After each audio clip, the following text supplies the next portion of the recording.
Well, first of all, I want to welcome everyone here to this panel. My name is Sean Nilbier. Pleased to meet you. And welcome to Color Me Surprised. So, when we think about color in itself, all of us are attracted in some way to color. It speaks to us in different ways. You don't even have to be an artist to appreciate color.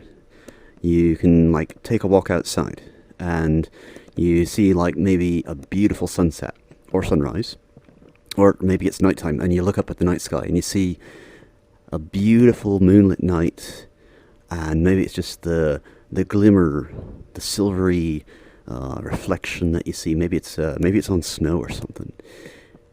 But all of us in some way or another are affected by color. And why is that? And how can you use color when you're trying to design an OC or a sona? How can you find colors that both reflect mood, reflect personality, and just find colors that go well together? In this panel, you're going to be able to learn that. So first off, let's start off with a basics of color. Most of us, when we were younger, we remember learning your basic primary colors. So you'd have red, blue, yellow, your basic primary colors. From there, of course, you have your secondaries where you mix the two, so you get your orange, purple, and green. From there, things get a little bit more complicated. You can mix various different amounts of each to get various different combinations of colors somewhere in between. And so you end up usually with something like this. So this here is what's referred to as a color wheel. So if you notice here, you have your primary colors still there. You have your red, you have your blue, and you have your yellow. You have your secondary colors, your green, purple, and orange, but you have all of the in-between colors, so like your red oranges, your blue purples, teals, things like that. Now, why is this a handy tool to have? Well, let's say, for example, you're wanting to find a color that could coordinate. Coordinating colors. So there's basically 3 different types of main color schemes that you can go with. There's a lot more, of course, but we're just going to keep this very basic here. So let's say that you want to go for something more natural feeling, or you don't really like a whole lot of really loud, bold colors for your sona, for your artwork, or maybe it's for a fursuit, or maybe it's even for photography too. The same principles apply. But you'd have what you'd call a monochromatic scheme. And what is monochrome? Well, let's break it down. Mono meaning one, chroma referring to different color, so one color. So let's say here on the color wheel here, you're just looking, and let's say you pick blue. No bias at all.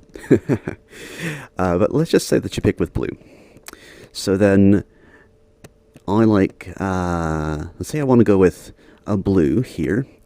But now, if I'm all one color, is that really interesting? Maybe, depends. But that's where you have what are referred to as tints and shades come in. So, over here, if you look here, this is a similar color wheel, right? But you notice here there's a difference. You have what I referred to as shades on the outside. Shade refers to when you're adding black or brown to darken a color. Usually black, though. So then when you look at the pure color itself, that's often referred to as a hue. And that's usually your most saturated, your brightest color that you can see. Now, as you add white to a hue, you get what's called a tint. So, learning how to work with different hues and tints, that can add some variety. So let's say now we go back to that blue over here, and we want to pick out a tint of that blue. So what do? If you're working with traditional mediums, you can add white. Like if you're working with a paintbrush, you just mix a little bit of white into your hue, your color that you've chosen, and then just swirl it until it's about, you know, the tint or the lightness of that blue that you want. And then let's say that you want to go for a darker blue, right? Like maybe a navy, you know. So then you would add a bit of black to that, and that's going to shade it. So now we started with one color, right? Just blue, just the hue blue. But now we've got a dark blue, a baby blue, and then just a, you know, normal, like a royal blue, right? So these right here then, if we take those colors, we're going to take them all here, and we're going to put them right here. Now you have a color palette. You have something that is still all one hue. It's monochromatic, right? But this is a way that you can use one color that you like, but split it into three. And this is really great if you, like I said, feel more tendency towards not a whole lot of like really bold contrast in that, but you like more neutral, soft colors, variants on the same, then you might like a monochromatic scheme for that. And that can go whether it's for designing a character, for a sona, for maybe even background. Like if you want it to feel a bit more toned down, you could work with a lot of your tints, shades to kind of wash down the feel. And that, as we'll get into later, can also affect the overall mood that you're wanting to convey or personality. Now, let's take a look at another type of complementary color scheme. Incidentally, that's its own, but we'll get to that in a second. So your second type of color scheme that you could go with, I've heard it referred to in a couple of different ways. Easiest way to think of it is a neighboring color. I can't remember the other term off the top of my head. It starts with an A. If any of you do remember that, you can leave a comment there. But anyway, when we go back to the color wheel here, now, let's say that we're still dealing with that blue, right? But now, let's say, I don't want everything to be all just blue. I want another color, but what goes well with blue? Well, when you look on the color wheel here, what are the colors to the left and to the right? You see there, you've got purple on the one side there, and then you've got green on the other. Now, purple and green are neighboring colors of blue. Now, you can still do different shades and tints of those colors, but why would a neighboring color palette be used? Let's say you want something that's just a little bit different, but you don't want to, go way into bold, loud colors either, but you don't want to be just everything all one color either. Then a neighboring color palette might be just what you need. And where could you turn to for inspiration if you're not sure about like what grabs your attention? Well, when you go for maybe you're out for a walk, or you're looking outside your window and you see maybe you have a garden, or you tend to gravitate towards certain colors, maybe like your favorite flowers or trees or photos, places that you've been. What is it about those areas that grabs your attention? It's usually the color, isn't it? So take a look at the world around you for inspiration. Normally, you're going to find a lot of these colors right next to each other. So, for example, you have the trees, and then you have the sky as a background, right? Or maybe it's a maybe it's an animal that you have. You have look at the different color schemes that are there, like on birds.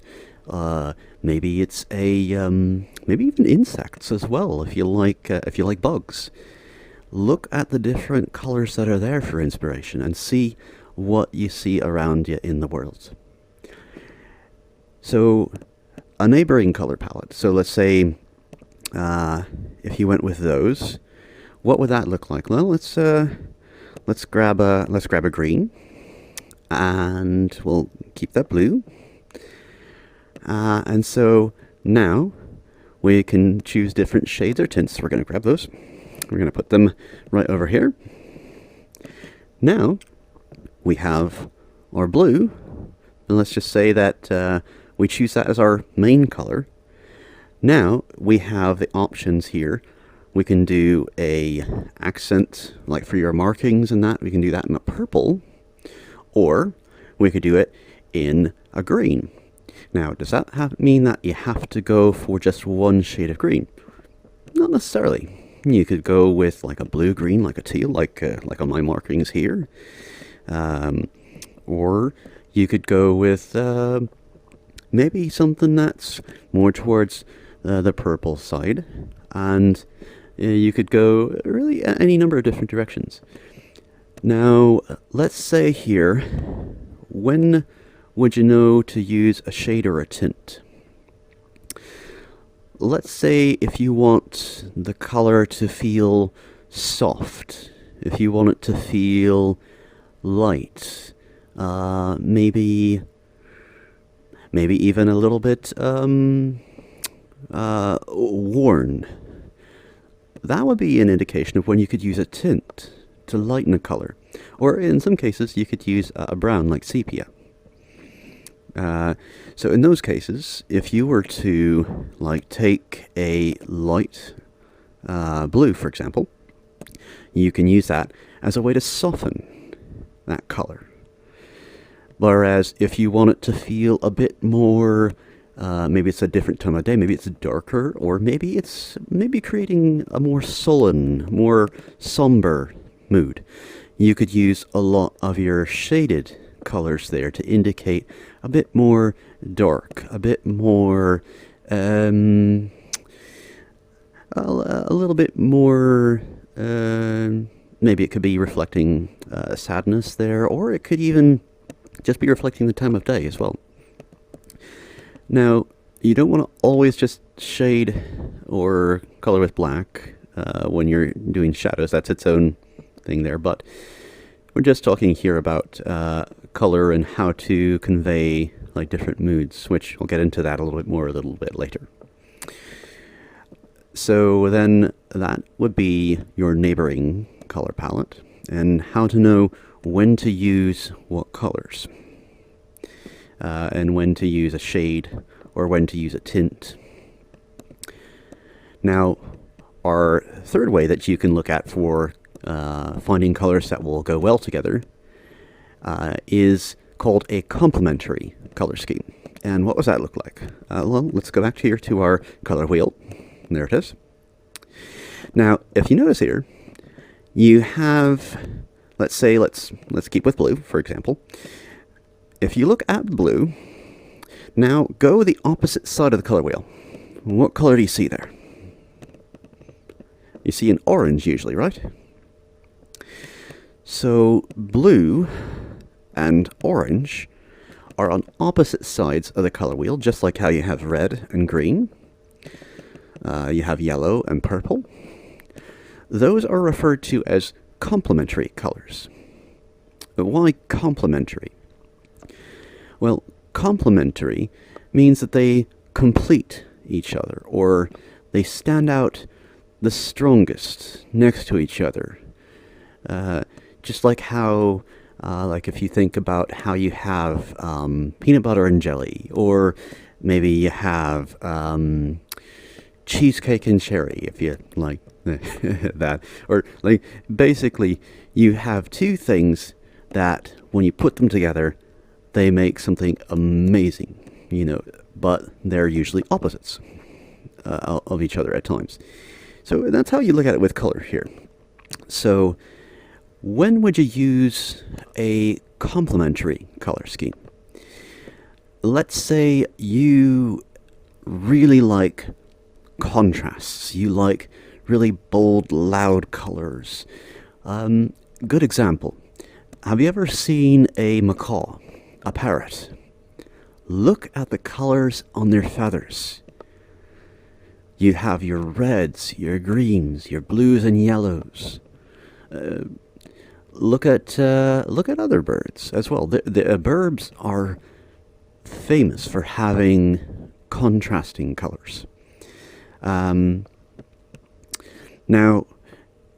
when you want to use that, you can still use the same principles of like using either a tint or a shade of that same color to get your same effect. So, for example, when would you use a complementary color scheme as well, like when you're designing your sona? Let's say that you see a bandana that's there, and it's like, oh, this looks amazing. And like, for example, for me, I found one that was like an orange that has a bit of a plaid pattern to it. And so it's like, oh, orange, blue, complement. Now, a rule of thumb when you're working with complementary colors, especially when it comes to accents, so let's say it's something that you want the eye to be drawn to, use it in a minimal way, and you'll have your desired effect. So, for example, if you think about it, you can use like a decorator's rule of thumb, 60-30-10. 60% your main color, 30% a coordinating color, and 10% your accent. So, in other words, you just want to use that minimally. Otherwise, it can be really, really loud. But if you're going for a sparkle dog, then that's its own thing too. Sparkle dogs can be very, very well done too. So those are your basics when it comes to color coordination. And again, you can always look to the world around you for inspiration. Like here's an example. How many of you enjoy seeing photos of the beach? You ever seen your really soft aqua on the water, and then maybe it's at a sunset or getting close to that, and then you see those cotton candy clouds, right? You have your pinks and then your blues, and it's just gorgeous, isn't it? So when you're looking at that, you can see why they stand out so strongly next to each other. But now you can still do various tints or shades of any of those colors. A good rule of thumb is, let's say if you're going for a more muted feel, keep everything muted. So like if you pick, let's say, like a soft blue, and you want all of your other colors to be soft, well, make sure that you all tint them to about the same level. So if you're working, let's say, with digital media, when you're looking at your color wheel, or in some cases it's like a square with like a little slider, or you can enter in the hex values, however you choose to go about that, just make sure that you keep your tint about the same across the board as you're looking across them as you pick your different coordinating colors, and then it'll all mesh together. Same thing if you're going with more shaded colors, or if you want something a bit more washed out, you can do different tones of them. Tone referring to a grayed out color. So that would be some of your basics. Now, how can color affect our mood? That is a very good question. Like, have you ever heard the term "I'm tickled pink," or maybe someone describes themselves as feeling blue. Perhaps maybe they're green with jealousy, or green because they're sick, or something like that. But we tend to use color and associate that with moods, right? So color also can be used to create or affect the mood. Take for an example. We'll go through here each of these colors, and I'll ask you what you think your general mood is when you see this color, and we'll show here an example of that color. And I want you to let me know in the comments here, how do you feel when you see that particular color? So let's, for example, start with blue. So if you look here and see a blue sky, or maybe it's a blue ocean, how do you feel when you see the color blue? Usually kind of more of a relaxed feeling, right? What about the color purple? It could be a red purple, it could be a blue purple. Look at these flowers here. How does that make you feel? Or maybe it's something more soft, like that. Or like grapes, or, you know, anything that has that color. So colors like that. And then also, if we look at green, look at the trees here. Like a pine forest or redwoods. Maybe it's palm trees, or maybe it's an open meadow. When you see these colors, how do they make you feel? Tend to make you feel a little bit more chill, a little bit more relaxed, right? So these are often termed cool colors. So cool colors, because of how they sit on the eye, they tend to help relax. Now, if we look at something else here, let's look at this field of sunflowers. Look at the daffodil there. When you see yellow, how does it tend to make you feel? Usually really bright, cheery. Maybe some of you are smiling a little bit right now, right? You just can't help it. It's a natural reaction there when you see colors like that. That they're very just bright, cheery. They make you feel good. It's kind of energizing. What about this sunset here? Look at the oranges in the sky. What about this color here? Look at the rose and the tulips. Red is a very, very powerful color. It's often used to create strong emotion. Hence a reason why you'll usually see red on traffic signs, like a stop sign, because it grabs the attention. So these colors, your yellows, oranges, and reds, are usually referred to as warm colors.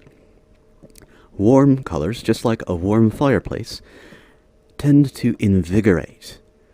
They tend to make us feel energetic. They could be, in some cases, they could be romantic for some. They could be used to create strong, bold contrasts. Now, in some of these, you do have to be careful how much of them you use, because they could be very strong, or they could be sometimes depressing too. So let's say you're wanting to create a mood that's a bit more somber. When you're doing a background, when you're doing a character design, you can use things that are more cool colors. Even when you're picking your shades, you can use shades of colors that usually incorporate like your blues, your purples, your greens. And that can also be used to reflect a different time of day as well. So as it tends to get later in the day, you can pick some of these colors to help create a more somber, darker mood. Maybe it's a little bit overcast. Now, on the contrary, if you wanted to use something that's going to feel a bit more warm, maybe it's during the day, maybe it's a bit more bright, cheery, be sure to include some of the more warmer colors in your palette. Maybe it's like designing an OC or a sona, and you want them to feel like energetic because you're full of energy, you're excited.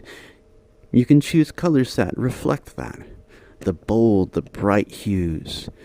Maybe the pure hues, nothing that would be toned down, nothing that would be tinted or shaded, just like the really bright colors because it matches the personality that you're trying to create. So that's just a basic there of how color can affect. When you go out for walks, or when you look around, maybe it's just right around your home area the next time that you look out the window, look and see the colors around you. Think about how they make you feel. And then you can use that as an inspiration.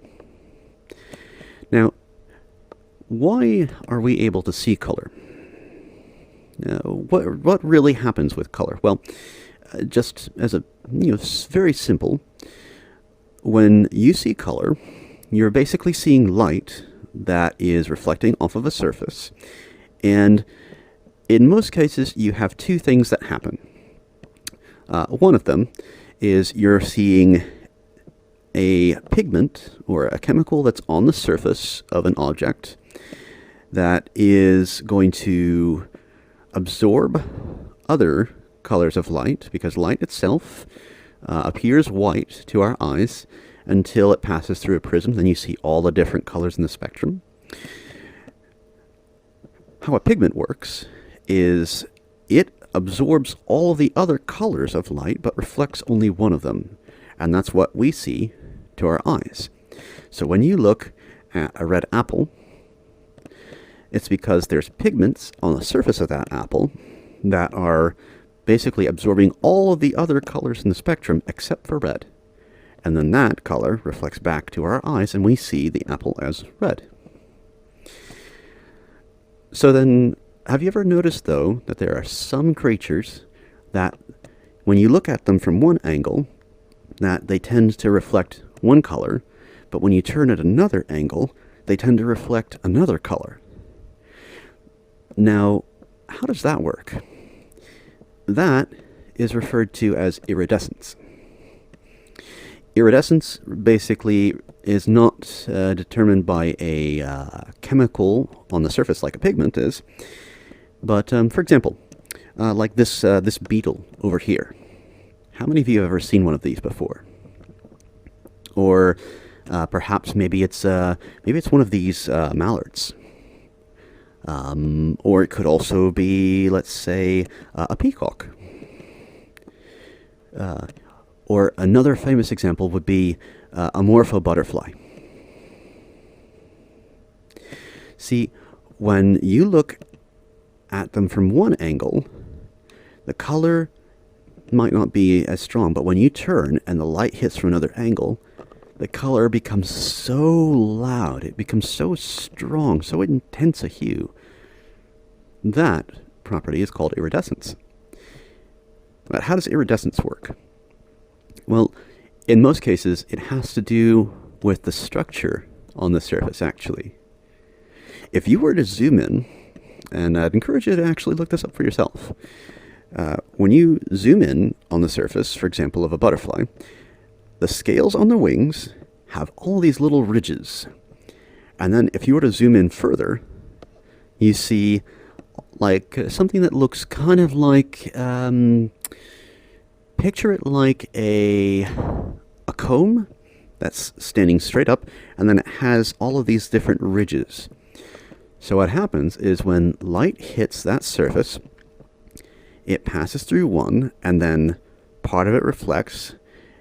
Light hits through the second ridge, reflects, and as it hits through all of these ridges, the color that reflects becomes so much multiplied, whereas all the other colors in the spectrum are canceled out. So you're left with this really intense hue. but the actual surface doesn't have any chemical pigment on it. It's specifically just structure. Now that's amazing, isn't it? So, when you use color the next time, think about these things. What colors do you want to reflect? It can be something that tells a lot about you as a person as well. Whenever you're creating something, whether it's a photo, it could be fursuit, it could be traditional artwork, it could be digital artwork, maybe even you're a writer as well. The same principles apply. When you're describing different hues, the words that you use help to create a visual picture up here and convey the same ideas, the moods, the feelings. They affect that person, and they also can be used to give an insight as to who you are as a person. So that concludes Color Me Surprised. I'll take some time here to answer any questions that you might have. Also,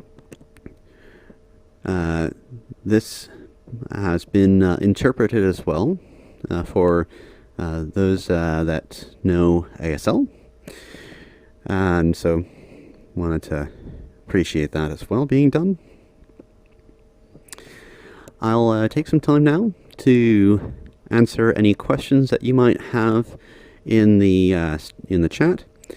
My friend here, Ripley Wolf, will be basically my eyes because right now I can't really see the chat right now, so he will be letting me know about that. Any questions or any comments that you guys have for me, feel free to let me know.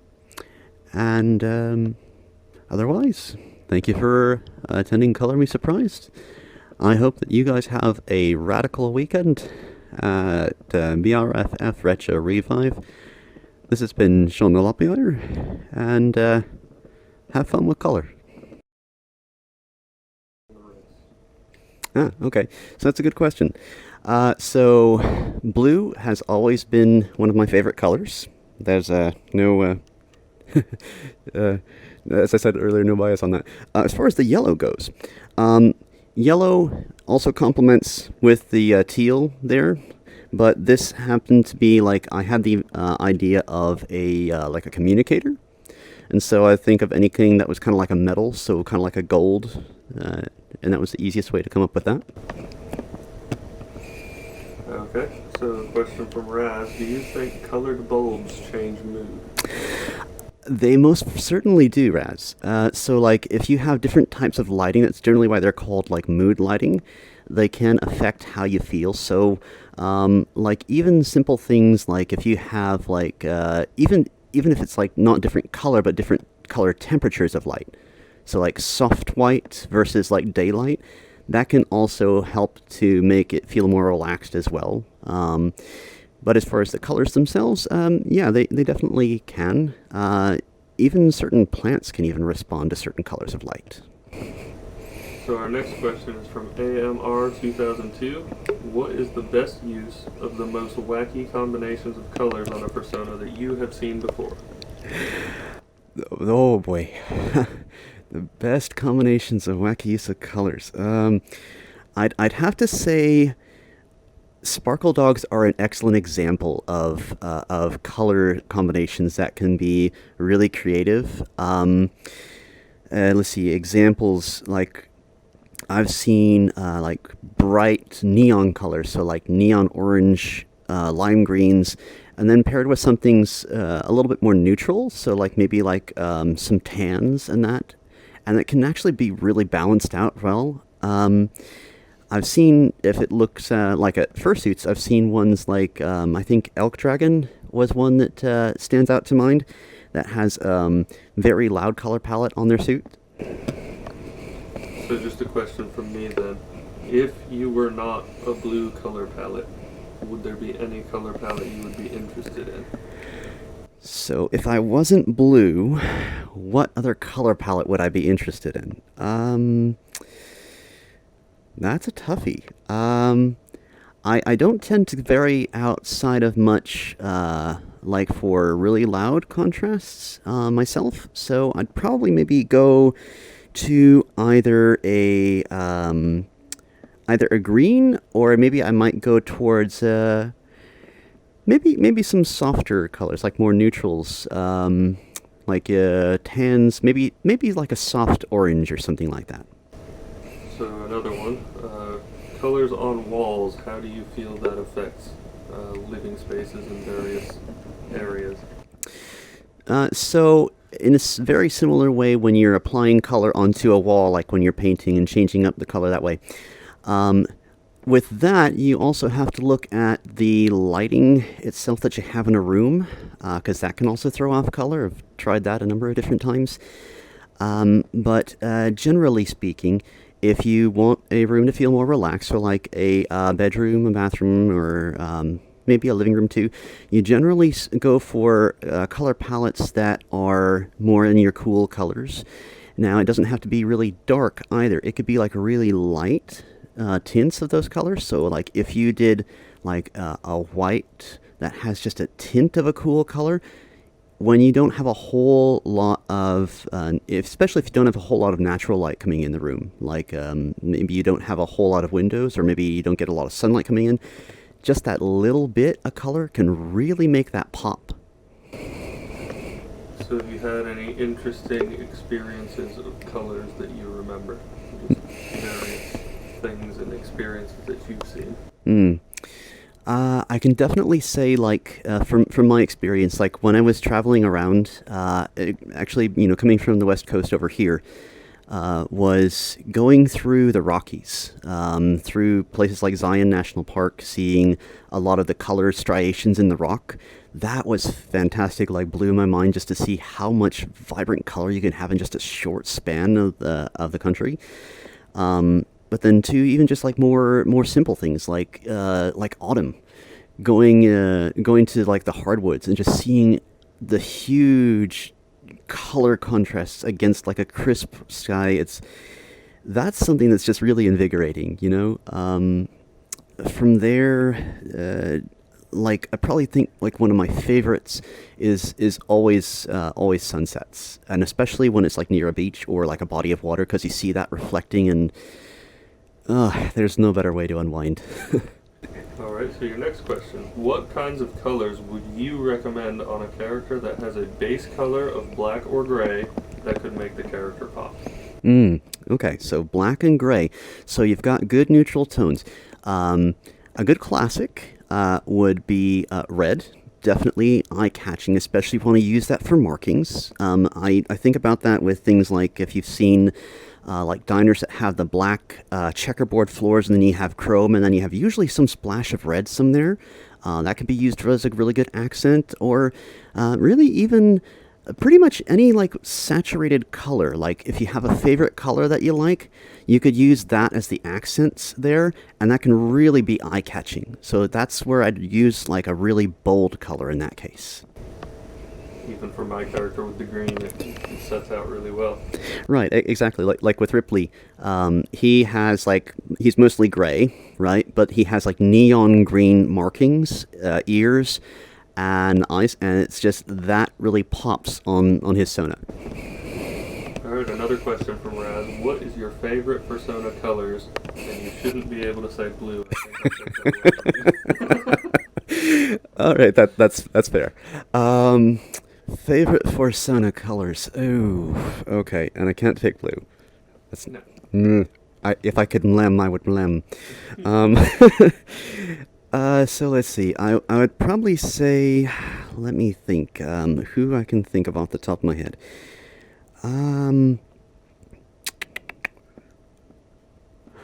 Oh, okay. So I kind of like some of the palettes where you have.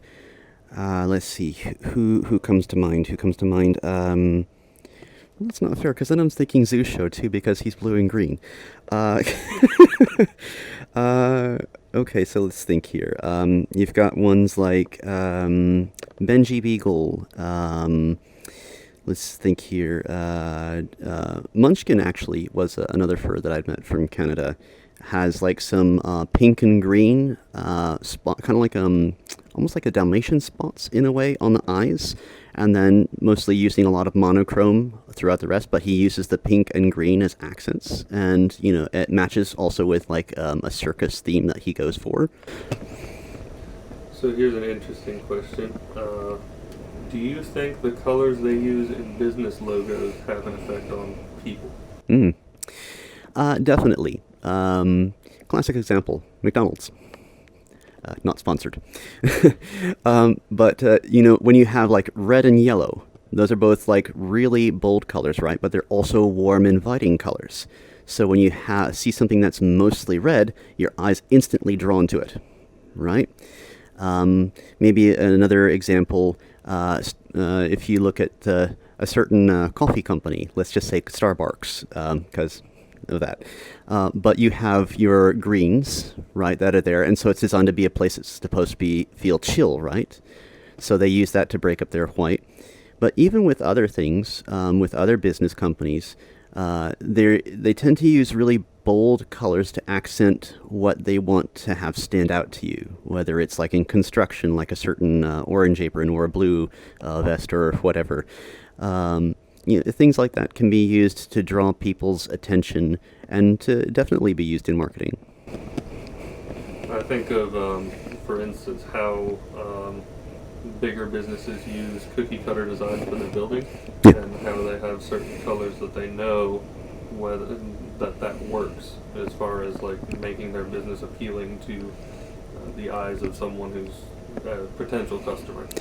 Right, like Ripley was bringing out, when you look even on, whether on the outside of the building or on the inside of a building, their whole signage, they're going to use color in a way that's going to attract the eye, because we're visual creatures. We tend to be drawn to stuff first with our eyes, right?